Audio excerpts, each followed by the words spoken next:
সম্মানিত সাংবাদিক বন্ধুগণ, আসসালামু আলাইকুম। আমি সাবিনা খান। আমার বক্তব্য গোলাপগঞ্জ বিয়ানীবাজার উপজেলার সম্মানিত নাগরিক সমাজের সামনে তুলে ধরার জন্য আমি আপনাদের সবাইকে হাজির হওয়ার জন্য বলেছি। আমার আব্বা মরহুম কমরউদ্দিন দীর্ঘদিন যুক্তরাজ্যে বিএনপির সভাপতি ছিলেন।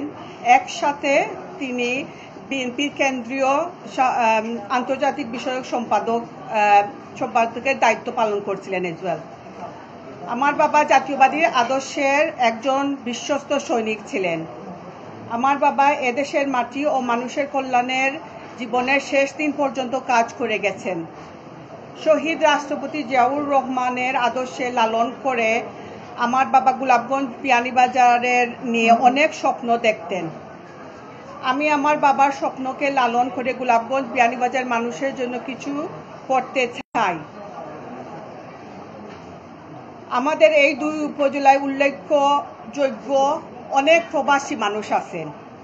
আমাদের প্রবাসীরা জাতীয় অগ্রগতি ও উন্নয়নে গুরুত্বপূর্ণ ভূমিকা পালন করছেন। আমাদের এই জনপদ খনিজ সম্পদে সমৃদ্ধ। আপনারা সবে জানেন আমরা গ্যাসে ভরা। এখানে তেল গ্যাস জাতীয় অর্থনৈতিক বিরাট অবদান রাখছে। আমরা রেমিটেন্স, আমরা যেটুকু 5th of August হয়েছে, আমরা যদি রেমিটেন্স থাকতো না, US ডলার থাকতো না, আমরা ইনফ্লেশন ডাউন হইতো না, আমরা যে খরচ আনছি বিদেশ থেকে এগুলো দিতাম পারলাম না। আমরা দেশ ব্যাংক্রাফ্ট হয়ে গেল অনেক। আপনারা জানেন আমরা প্রবাসী মানুষে ওটা পয়সা দিয়া আমরা আজকে বাংলাদেশের উন্নয়ন করি। আমরা জনপদ খনিজ সম্পদে সমৃদ্ধ। এখানকার তেল গ্যাস জাতীয় অর্থনীতি বিরাট অবদান রাখছে। সব দিক দিয়ে চিন্তা করলে আমরা বলতে পারি গোলাপগঞ্জ বিয়ানীবাজার এই দুই উপজেলা বাংলাদেশের সার্বিক উন্নয়নে বড় ধরনের ভূমিকা পালন করছে। বিগত 15 বছরে আওয়ামী লীগের দুঃশাসনের চলাকালে আমাদের মানুষ কাঙ্ক্ষিত মানে সেবা পায়নি, বঞ্চিত ছিল উন্নয়ন দিকে। বঞ্চিত গোলাপগঞ্জ বিয়ানীবাজারের জন্য আমি কিছু একটা করতে চাই। সেই জন্য আমি আমাদের সিলেটের 6 আসনের যে সামনে নির্বাচন আসছে সেই প্রার্থী হইতে চাই বিএনপি থেকে। আমার বাবার প্রাণের সংগঠন বাংলাদেশ জাতীয়তাবাদী দল বিএনপি থেকে মনোনয়ন নিয়ে আগামী জাতীয় সংসদ নির্বাচনে প্রার্থী হওয়ার ইচ্ছা পোষণ আমি করতাম। আমার বাবা জিয়া পরিবারের একজন বিশ্বস্ত লোক ছিলেন। তিনি বিএনপির দুর্দিনে এবং দুঃসময়ে আমার বাবা জিয়া পরিবার ও জাতীয়তাবাদী আদর্শের সৈনিকদের কাছে ছিলেন। শহীদ জিয়াউর রহমানের আদর্শে লালন করে জাতীয়তাবাদী শক্তিকে সুসংগঠিত করে আমার বাবা মরহুম কমরউদ্দিন জীবনের শেষ পর্যন্ত ওদের সাথে ছিলেন। আমাদের দেশ নিয়ে আমার বাবার অনেক স্বপ্ন ছিল। বাবার সেই স্বপ্ন বাস্তবায়নের কাজ করতে আমি আজ আপনাদের কাছে এসেছি।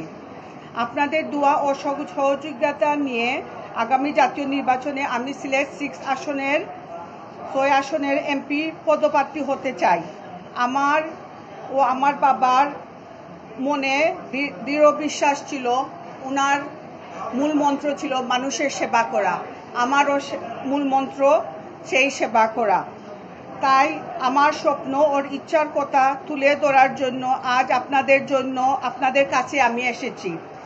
আপনারা এত ব্যস্ততার মধ্য দিয়ে আপনারা যে আমাকে সময় দিয়েছেন, আমি তার জন্য খুব গর্বিত এবং সম্মানিত মনে করি। আমি চাই আপনারা আমার সাথে সব সময় থাকতা। আমি এখন আপনাদের খুব ছোট করে সিলেটি ভাষায় কই, আমার আব্বা একজন বিএনপির খুব বড় কর্মী আসলা। তাই বিএনপি আমরা দেশে সেবা করিয়া তাই মারা গেছে। আমার বাবার সবচেয়ে বড় মানে আমি বিএনপি তাইছি কিলাখান আমি হইতাম চাইরাম। আমার আব্বাই আমারে যখন শেওলা ব্রিজ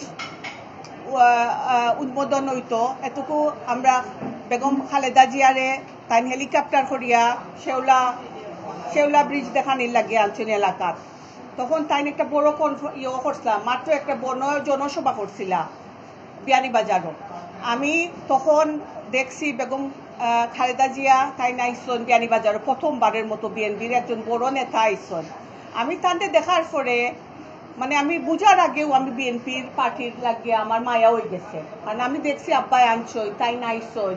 কারণ আমরা আইতাম ছোটখালে লন্ডন থাকি যখন আইতাম আমরা 2-3 ঘন্টা লাগে যেত ফেরি দিয়া আইতে, আর ফেরি যদি মিস করে নিতাম তো আবার সিলেট ফেরত যাওয়া লাগতো। এতটুকু ফোনও আসলো না এতটুকুর খালো। কারণ আব্বাই হয়তো অত সময় কিতা লাগে লাগে আমার ইটা পছন্দ লাগে না, আমরা যে না কথা রাখতাম পারলাম না, মানুষের যেন অসুবিধা হল, তো তার কোনো ফোন আসলো না। বাট এরপরেও তাই বিয়ানীবাজার, গোলাপগঞ্জ, শেওলা ব্রিজ, রাস্তাঘাট সবটা লইয়া কাজ করছেন। আর আমি যতক্ষণ ছোট আসতাম আমরা লোক সবসময় মারতাম যে আমরা রে মরার আগে তাই কইছেন আমার যদি আমি দেশে যাইতাম পারলাম না 5 বছর থাকিয়া, আমার জানো অত শান্তি লাগে। আমি যদি মারা যাই তুমি তাই নিয়ে আমার বিয়ানীবাজার আমার বাড়ির খবর দিবার। আমরা সবে খুশি আসলাম না একটা লই, আমরা কইতাম আব্বারে আব্বা ঈদের দিন আপনারে আইয়া লন্ডন থাকিয়া বাংলাদেশ তো দেখতাম পারতাম না আপনারে, আপনার খবর জিয়ারত কিলা করবো। তাই না আমরা কইছেন না তুমি আমারে হনো নিয়া দিলে তুমি তাই না আমার খবর জিয়ারত রুসিল্লাই আইবাই আইয়া তুমি তাই দেশের কথা বুঝতে পারতাই না। আমারে মরার আগে আমার ভাই বই নাই তো আমরা সবরে নিয়া তাই প্রমিস করাইছন, কইছেন আখতা দেও আমি যদি থাকি না তুমি তাই বিয়ানীবাজার গোলাপগঞ্জের কথা বলতাই না। কারণ আমি খুব কষ্টে বড় হয়েছি, ওই যে ফুয়া ফুরিন দেখো যে তারার পাওয়া জুতা নাই খাম খররা, আমি ওলাখানে একটা ফুয়া আসলাম। আমি লন্ডনও গেছিলাম 15 বছর বয়স, তাই স্টিল ফ্যাক্টরিত কাম করতাম শেফিল্ডের এক জায়গাত। স্টিল ফ্যাক্টরি খুব গরমের মাঝে কাম করতো, অন্তাকে অন্য পাইপ লইয়া যাইতো, অন্তাকে অন্য পাইপ লইয়া যাইতা। তান খাম একটা আসলো, তান রে পাঁচে খুব মায়া করছেন। আর তাই সবসময় হয়তো আমার আম্মার খান্দা টানি আমারে খবর দিও। তাই মানে তান অত টাকা পয়সা হয়েছে, তাই অত মানছে তানে মায়া করতাম, খুব মায়া করতাম মানছে, কিন্তু তাই কোনোদিন বলছেন না তার আম্মার কথা। তার আম্মা তার 2 বছর বয়সে মারা গেছেন বাচ্চা হইতে সময়। আমরা সবসময় কইতা আমার আম্মারে যদি শুধু একটা মা শিশু হসপিটালে যদি নেওয়া যেত, একটা যদি হসপিটালে যদি যাইতা গিয়া তে আমার আম্মা আজকে মরলাম না অনে, আর আমি আমার মার মায়া তাক বঞ্চিত হইলাম না অনে। তো তাই নাকি খুব বেশি বেটিনতে যদি কোনো অসুবিধা হয় কেউ যদি নাইয়া যদি তাকে কইতা আমি বাংলাদেশ যাইতাম আমার আম্মা অসুস্থ, তাই জিকাইতা না কিতা টিকেট হাটিয়া 2-3 লাখ টাকা দিয়া দিতা, কইতা যেন যাও তুমি তোমার মা দেখিয়াও গিয়া। কারণ আমরা দেখছি ওটা দেখিয়া বড় হয়েছি, আমরা একটা ঘুমটা কুটিয়া দেখতাম আমরা করে মানুষ একজন। আমি আব্বার কইতাম আব্বা আব্বা কইতা একদিন লুক আফটার করিও 2-3 দিন বালা করি মায়া করিও, আর ও টাকা দিলাম তুমি দোকানও লইয়া যাইও। আমরা তো চিনিও না জানি না, কইতাম এই কিতা আব্বা সব সময় থাকতো। তো বাংলাদেশ থেকে যে যত মানুষ যাইতা আব্বারে ফোন দিতা, ঢাকাইয়া হোক্কা, খুলনা হোক্কা, নোয়াখালী হোক্কা, সিলেটি হোক্কা, নাইনি ফোন দিতা, সবে একটা নাম্বার দিয়া দিলাইতা। তো ফোন করতা করিয়া কইতা যে আমার ফুয়ারে ফাটাইছি আপনি একটু লুক আফটার করবানি, পলিটিক্যাল অ্যাসাইনমেন্ট লইয়া হতা লইয়া। সো টেকা দিয়া কইতা যাও তুমি ঠান্ডার কাপড় লইয়া আনিও, হতা করিও। তো আমরা রাখতাম 2-3 দিন আমরা বাসার মাঝে রাখার পরে তারা নিয়ে রেস্টুরেন্টও দিতা খাম দিতাইও করতা। তাই কইতা একজন প্রবাসী যখন একজন আইছে তখন আমরা দেশ লন্ডন আইছে তেন্দ্রে লিগেল করাইয়া খাম করাইয়া তান্ডে আমরা সেটেল করাইয়া আমরা সারমু। কারণ হে যদি নিনো থাকে পয়সা পাঠায় বিদেশ তে মানুষের তার ফ্যামিলির মানুষের সাহায্য হইব, সকলটা হেল্প হইব, তাই বুঝতাই তা সবসময় খুব বেশি। সো আমি তো ওখান বড় হয়েছি, এখন আব্বা নাই, আব্বার বহুত আশা আসলো, আশা পূরণ করার লাগে আমি আইছি।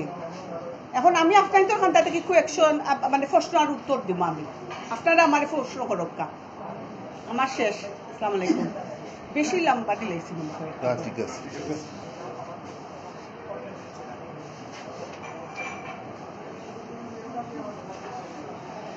আপনি কোয়েকশন পিক করি লোকটাকে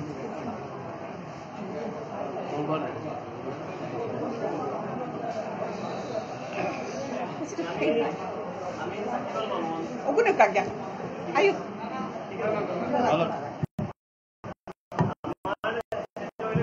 জাতীয়তাবাদী দল বিএনপি কেন আমরা জানি সিলেট বেশ কয়েকজন প্রার্থী মনোনয়ন লাগিয়ে বলতে তার মাঝে আপনি একজন। তো আপনি একজন প্রবাসী হিসাবে মনোনয়ন পাওয়ার ব্যাপারে কতটুকু আশাবাদী, আর মনোনয়ন যদি পাই তাইলে আপনি তৃণমূল মানুষের সাথে মিশিয়ে কিভাবে কাজ করবার বিষয়টা তোমরা বা তারা লাগি কি ধরনের আপনার পদক্ষেপ আছে চিন্তাধারা আছে বলে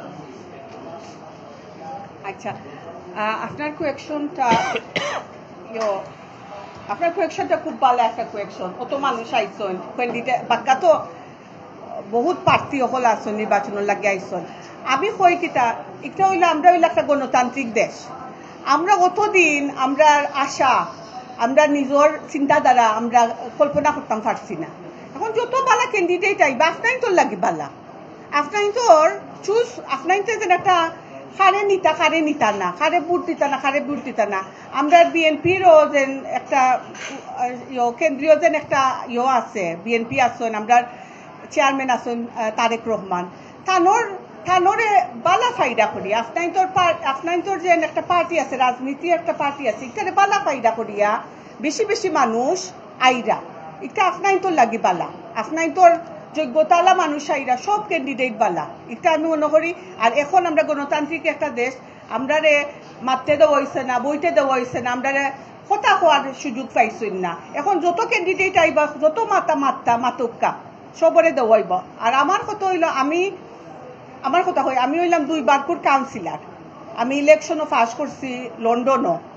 আমি একটা ইলেকশনও পাস করছি যেখানেও আমার পার্টি কেউ পাস করছেন না, আমি ওখানেও বিপুল ভোট দিয়া পাস করছি। আমার কথা হইল আপনি যদি মানুষের আশা আকাঙ্ক্ষা আপনার যদি দরকার কিতা বুঝেন নাইনি তে আপনি আর আপনার নিয়ত যদি বালা থাকে আপনি সপ্তাহ করতে পারবা। তো আমি মনে করি আমারে কয়দিন আগে কয়েকজন বাচ্চা ইনতে জিজ্ঞাসা বৈষম্য বিরোধী কজন আইসলা, বুঝলা তুমি কিলাখান কিতা করবা। আমি কইছি দেখো তোমার তানোল্লাখান আমার ফুরি অফিসে 21 বছর বয়স আর 24 বছর বয়স। আমি সব বাচ্চা ইনতরে সবটা দেখবো আমার নিজের মেয়ে হিসাবে, আমার নিজের আম্মা হিসাবে, আমার নিজের বোন হিসাবে, আপনারা আমার নিজের মানুষ। আমি আপনার তোরে কিছু করতাম না যে একটা আমি আমার আম্মার লাগি করতাম না, আমার ফুরিন তোর লাগি করতাম না, তারার যেন ক্ষতি হইব এটা করতাম না। তো আমি আমার মানে নিজের বিএনপির যে একটা মূলধারা আছে এটা দিয়া তো আমি বড় হয়েছি, ও পরিবারও আমি বড় হয়েছি, আমার নীতি তো একটা এটা তো আমার রক্তর মাঝে আমাই গেছে। আমি ওলাখান আপনার তোরে চালাইনি। Thank you.